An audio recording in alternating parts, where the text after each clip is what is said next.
El ataúd descendió lentamente al suelo húmedo del cementerio de la Almudena. En Madrid. Mientras la lluvia fina caía como lágrimas indiferentes. Javier. De pie al borde de la fosa. Sintió un escalofrío que no provenía del frío otoñal, sino del peso aplastante de la verdad que nadie más conocía, el hombre que enterraban. Miguel. Había sido su esposo en secreto durante 12 años. La familia de Miguel. Reunida en un semicírculo solemne.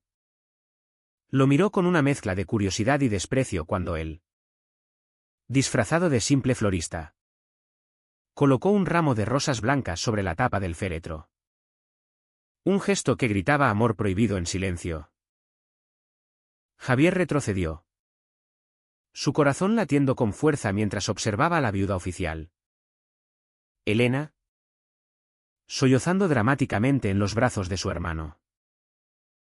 Ella no sabía nada. Nadie lo sabía. 12 años de mentiras. De encuentros furtivos en apartamentos alquilados. De promesas susurradas en la oscuridad de bares ocultos en el barrio de Chueca. Miguel había sido un abogado exitoso. Casado por conveniencia con Elena para mantener las apariencias en una familia conservadora de Andalucía, donde las tradiciones pesaban más que cualquier verdad personal. Javier, por su parte, era un florista de 45 años. Con una vida aparentemente solitaria en un pequeño taller en Malasaña, donde arreglaba buquets para bodas y funerales, ignorando que un día arreglaría uno para su propio amor. La ceremonia terminó con el sacerdote recitando oraciones mecánicas. Y la multitud comenzó a dispersarse. Javier se quedó atrás, fingiendo ajustar las flores en las lápidas cercanas. Pero su mente volaba a aquel primer encuentro 12 años atrás. Era una tarde soleada en el Retiro, donde Miguel, entonces un joven abogado de 26 años, había tropezado con el puesto de flores que Javier montaba para un evento. Necesito algo que diga, lo siento, sin palabras, había dicho Miguel, con ojos cansados por una pelea familiar. Javier, con su intuición natural, le había dado un ramo de lirios, simbolizando pureza y renovación. Esa noche, Miguel regresó. No por flores, sino por conversación. Así comenzó todo, charlas inocentes que se convirtieron en confesiones, en toques accidentales que encendieron una chispa prohibida. Pero la sociedad española, a pesar de sus leyes progresistas sobre el matrimonio igualitario desde 2005, aún albergaba rincones oscuros de prejuicios, especialmente en familias como la de Miguel. Su padre, un militar retirado, había dejado claro desde la adolescencia que cualquier desviación de la norma sería un deshonor. Los hombres de verdad construyen familias tradicionales, repetía Miguel, aterrorizado por perder su herencia y su posición. Eligió el camino de la doble vida. Se casó con Elena, una amiga de la infancia, en una boda fastuosa en Sevilla, mientras Javier esperaba en Madrid, con el corazón roto pero comprensivo. Es solo una fachada, le juraba Miguel en sus encuentros. Tú eres mi verdadero hogar. Javier aceptó. Al principio, porque el amor era más fuerte que la lógica. Pero con los años, las grietas aparecieron. Las noches en que Miguel cancelaba planes por obligaciones familiares. Las vacaciones que Javier pasaba solo. Las mentiras que se acumulaban como deudas. Una vez, en una cena familiar de Miguel, Javier se disfrazó de camarero para estar cerca, solo para ver cómo Miguel besaba a Elena frente a todos. Un acto que lo dejó destrozado. ¿Cuánto más puedo soportar? Se preguntaba Javier en silencio, mientras arreglaba flores en su taller. Pétalos cayendo como lágrimas no derramadas. El conflicto interno de Miguel era aún más tormentoso. Amaba a Javier con una pasión que lo consumía. Pero el miedo al rechazo social lo paralizaba. En terapia secreta, confesaba sus dilemas éticos. ¿Era justo mantener a Elena en la oscuridad? ¿Era moral engañar a su familia por amor? Una noche, después de una discusión acalorada, Miguel le propuso a Javier huir a Barcelona. Empezar de cero. Podríamos casarnos legalmente. Ser libres. Pero Javier, herido por años de ser el secreto, dudó. ¿Y tu familia? ¿Tu carrera? ¿Estás dispuesto a pagar el precio? Miguel retrocedió, eligiendo una vez más la seguridad sobre la verdad. Ahora, en el cementerio, Javier sentía el peso de esas decisiones. Mientras la familia se alejaba, Elena se acercó a él, secándose los ojos. Gracias por las flores. Son hermosas. Miguel siempre amaba las rosas blancas. Javier asintió, mordiéndose la lengua para no gritar la verdad. Pero en ese momento, un sobre cayó de su bolsillo, una carta que Miguel le había escrito antes de morir en un accidente de coche. Confesando todo. Elena lo vio. Lo recogió curiosa. Javier palideció. ¿Debía arrebatárselo? ¿O dejar que la verdad explotara? La tensión escalaba mientras Elena abría el sobre, sus ojos escaneando las palabras. Querido Javier. Mi amor eterno. Su rostro se transformó de tristeza a shock. ¿Qué es esto? Murmuró. Javier. Con voz temblorosa, respondió, la verdad que Miguel nunca pudo decir. Elena lo miró. ¿Traicionada? Y el cementerio se convirtió en el escenario de una confrontación inevitable. La familia, alertada por sus gritos, regresó corriendo. El secreto de 12 años estaba a punto de desatar un huracán. Javier se preparó para el impacto, recordando las noches de insomnio donde cuestionaba su propia moralidad. ¿Había sido cómplice en una mentira que dañó a inocentes? ¿O era víctima de una sociedad que forzaba tales engaños? Mientras las acusaciones volaban, Javier sintió una liberación amarga. El precio de la verdad era alto, pero el de la mentira había sido insoportable. Elena retrocedió como si la carta quemara sus manos. Su rostro pálido bajo el velo negro. Esto no puede ser real, susurró. Pero las palabras de Miguel eran inequívocas, descripciones de su vida doble. De su amor por Javier. De las promesas rotas. La familia de Miguel, reunida de nuevo, exigió explicaciones. El padre, don Antonio, un hombre de 70 años con bigote gris y ojos severos, arrebató el papel. ¿Qué tontería es esta? Miguel era un hombre de familia, no un desviado. La palabra colgaba en el aire como un insulto, revelando los prejuicios arraigados en esa generación. Javier, erguido pese al temblor en sus piernas, decidió no huir más. Miguel y yo nos amábamos. Nos casamos en secreto en una ceremonia civil en 2014. Aquí en Madrid. Él temía perderlos a ustedes. El silencio se rompió con murmullos de incredulidad. La hermana de Miguel, Carmen, Una mujer de 35 años casada con 2 hijos. Lo miró con desprecio. Eres un mentiroso. Solo quieres manchar su memoria por dinero o algo. Pero Javier sacó su anillo de boda. Idéntico al que Miguel llevaba enterrado. Y lo mostró. Esto no es por dinero. Es por justicia. El escándalo se extendió como fuego. Don Antonio, furioso, llamó a la policía, alegando fraude. Elena, destrozada, se derrumbó en el suelo, sollozando. 12 años casada. ¿Y todo era una farsa?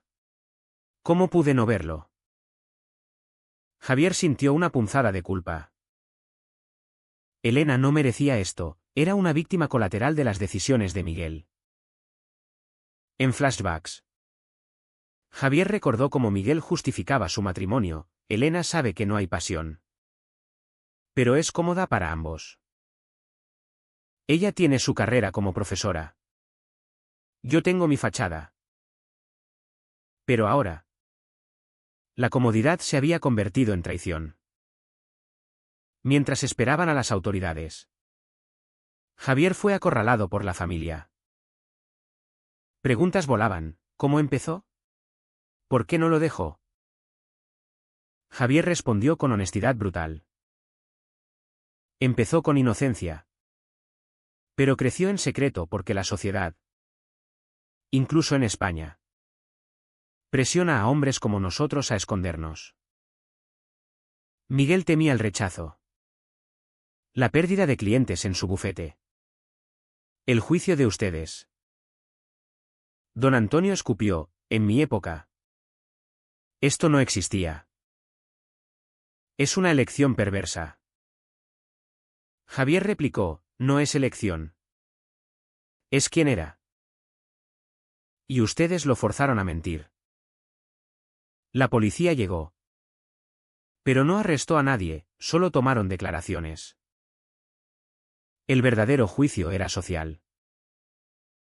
Noticias del escándalo se filtraron rápidamente. Un periodista local, alertado por un asistente al funeral, publicó un artículo en El País. Abogado fallecido tenía esposo secreto, drama en el cementerio. Javier se convirtió en el centro de un torbellino mediático. Amigos lo abandonaron. Clientes cancelaron pedidos en su floristería. No queremos asociarnos con escándalos, decían. En casa esa noche, Javier se derrumbó. Recordaba los momentos felices, viajes a Granada, donde fingían ser amigos, pero compartían besos en callejones ocultos. Las discusiones éticas, ¿es moral amar así?, preguntaba Miguel. Javier siempre respondía, el amor no es inmoral, la hipocresía lo es. Pero ahora, pagaba el precio. Su propia familia. Distante desde que salió del closet a los 30. Lo llamó para reprocharle. Has avergonzado a todos, dijo su madre. Elena, en su apartamento, luchaba con su propio conflicto. Descubrió correos y fotos ocultas en el ordenador de Miguel. El dolor la consumía, años de infertilidad, pensando que era su culpa, cuando Miguel nunca la deseó. Debía odiar a Javier o a Miguel. En una decisión impulsiva, lo llamó. Necesito hablar. Se encontraron en un café en Plaza Mayor, bajo luces tenues. ¿Por qué no me lo dijo?, preguntó Elena. Lágrimas en los ojos. Javier, honesto, tenía miedo. Pero yo lo amaba lo suficiente para esperar. Elena confesó, yo también lo amaba. A mi manera. Ahora, todo se siente sucio. La conversación reveló capas de daño. Elena admitió que sospechaba algo.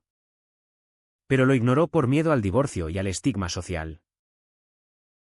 En Andalucía, una mujer divorciada es juzgada. Javier sintió empatía, ambos eran víctimas de expectativas rígidas. Pero la tensión escaló cuando Carmen irrumpió, acusando a Javier de manipular a Elena. «Eres un depredador», gritó. Javier, herido, se defendió: «El depredador es el sistema que nos obliga a escondernos». Días después, un juicio por la herencia comenzó. La familia impugnaba el matrimonio secreto, alegando que Miguel no estaba en pleno uso de facultades. Javier, con un abogado pro bono de una ONG LGBT, presentó pruebas, certificados, fotos, testigos de sus amigos en Chueca. El tribunal, en una España moderna, reconoció la validez. Pero la victoria fue pírrica, la familia lo desheredó simbólicamente, cortando lazos. Miguel, desde la tumba, había forzado la verdad. Javier cuestionaba: ¿valió la pena el dolor? El alto trazo aumentaba, con protestas fuera del tribunal de grupos conservadores contra la agenda gay. Javier se convirtió en un símbolo involuntario. Pero el costo personal era inmenso: aislamiento, depresión, dudas éticas sobre si debió revelar todo antes. El veredicto del juez resonó en la sala del tribunal en Madrid: el matrimonio entre Miguel Hernández y Javier López es válido y legal. Un murmullo recorrió la audiencia, mixta de supporters LGBT con banderas arcoíris y familiares conservadores con rostros sombríos. Javier, sentado en el banquillo, sintió un alivio efímero: había ganado la herencia modesta de Miguel, pero perdido mucho más.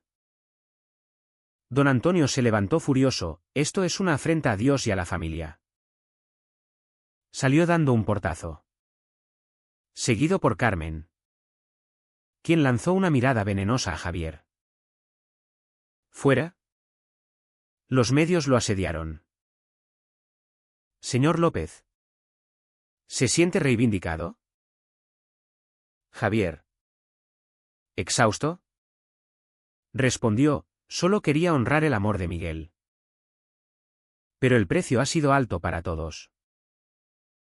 Las noticias se viralizaron: esposo secreto trending en Twitter, con opiniones divididas. Algunos lo alababan como héroe de la visibilidad gay, otros lo vilipendiaban como destructor de familias. En su floristería, vándalos rompieron vidrios con grafitis homofóbicos, recordándole que, pese a las leyes, los prejuicios persistían. Elena, testigo en el juicio, había cambiado. En una declaración emocional, admitió: «Miguel me engañó.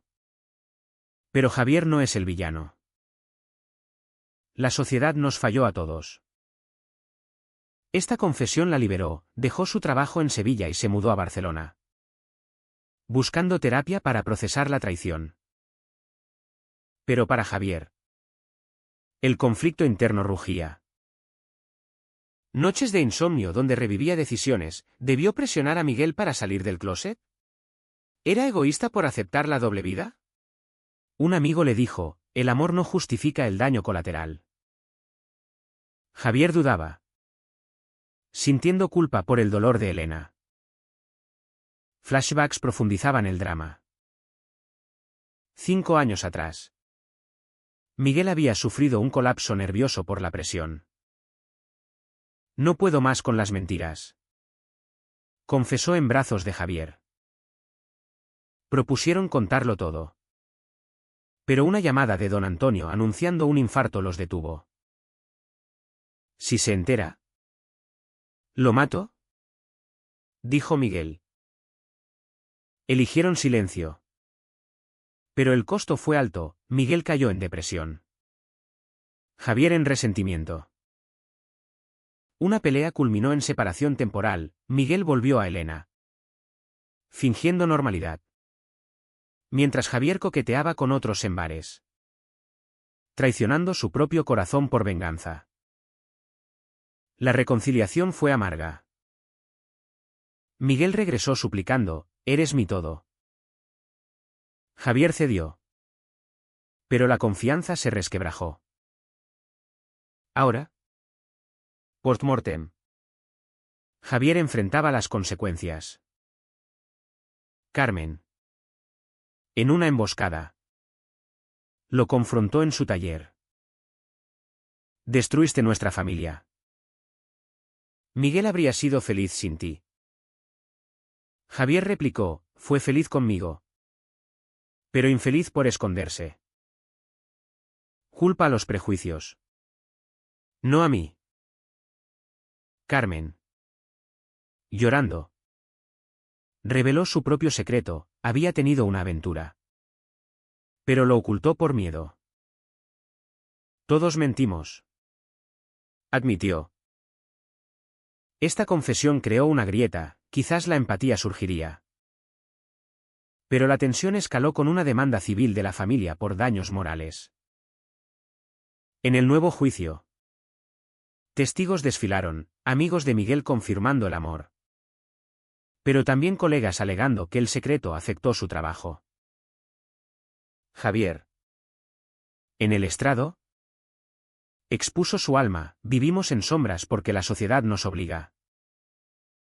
¿Es ético forzar mentiras? ¿O es moral luchar por la verdad? Aunque duela. El juez. Compasivo. Desestimó la demanda. Pero el daño estaba hecho. Javier buscó terapia. Donde exploró matices éticos. ¿Fui cómplice en una infidelidad?, preguntaba. El terapeuta respondía, el contexto importa, en una sociedad homofóbica. Las elecciones son complejas. Inspirado. Javier habló en un evento LGBT en Madrid. Compartiendo su historia. El amor no debería costar mentiras. Pero a veces lo hace. Debemos cambiar eso. Elena y Javier se reencontraron en una cena reconciliatoria. Perdono a Miguel. ¿Y a ti?, dijo ella. Pero el dolor persiste. Compartieron anécdotas. Riendo y llorando. Forjando una amistad improbable. Sin embargo, don Antonio rechazó cualquier reconciliación. Cortando lazos con Elena por traicionar a la familia. El clímax se acercaba, una manifestación conservadora contra el matrimonio gay usó la historia de Javier como ejemplo. Él contraatacó en una entrevista, mi amor no destruye familias, los prejuicios lo hacen. Amenazas llegaron. Forzándolo a mudarse temporalmente. El precio de la visibilidad era aislamiento. Pero también despertar. Las semanas post-juicio trajeron un torbellino de cambios. Javier. Ahora poseedor de la casa que Miguel le legó en secreto. La vendió para donar a causas LGBT. Un acto de redención. No quiero nada teñido de mentiras. Explicó a amigos. Pero el vacío emocional persistía, sueños de Miguel lo atormentaban. Cuestionando decisiones pasadas. ¿Habría sido diferente si hubieran sido abiertos desde el principio? La sociedad española. Progresista en leyes pero conservadora en corazones. Había moldeado su destino. Carmen. Transformada por la confesión. Visitó a Javier. Tenías razón. Mi hermano sufrió por nosotros. Admitió que don Antonio. Enfermo. Murmuraba remordimientos en su lecho. Quiere verte. dijo. Javier dudó, el viejo representaba los prejuicios que destruyeron vidas. Pero por Miguel. Accedió. En el hospital de Andalucía. Don Antonio. Frágil. Extendió una mano temblorosa. Perdóname. No supe ver. Lágrimas fluyeron. Javier respondió, el perdón cuesta. Pero lo intento. Esta reconciliación parcial sanó heridas. Pero no borró el daño. Elena. En Barcelona. Encontró amor nuevo con una mujer. Descubriendo su propia bisexualidad reprimida. Miguel me abrió los ojos. Indirectamente. Le escribió a Javier. Su amistad se fortaleció. Un lazo forjado en traición y verdad. Javier. Inspirado. Reabrió su floristería con un enfoque en bodas igualitarias. Convirtiéndose en activista local. Hablaba en escuelas sobre aceptación. Compartiendo, las mentiras protegen. Pero destruyen. La verdad libera. Aunque duela. Sin embargo, no todo era resolución. Amenazas persistían, un grupo extremista envió cartas de odio. Recordándole que la lucha continuaba. Javier cuestionaba la moralidad de su silencio pasado, debió exponer a Miguel vivo. ¿Era ético priorizar amor sobre honestidad? En terapia. Concluyó, las elecciones son grises, nadie es puro villano o héroe. El alto trazo culminó en un aniversario, 12 años desde su boda secreta. Javier visitó la tumba. Colocando rosas blancas. Te extraño. Pero estoy libre. Reflexionando. Vio cómo su historia impactó, artículos inspiraron a otros a salir del closet. Familias se reconciliaron. Pero el costo personal, soledad, trauma, era inmenso. En una charla TEDx en Madrid. Javier concluyó, el amor gay no es drama inherente, la sociedad lo hace dramático. Cambiemos eso. Aplausos resonaron. Pero en privado. Dudaba. ¿Valió la pena? Fue correcto que Miguel y Javier mantuvieran su amor en secreto. Considerando las presiones sociales. ¿O debieron revelar la verdad desde el principio a pesar de las consecuencias?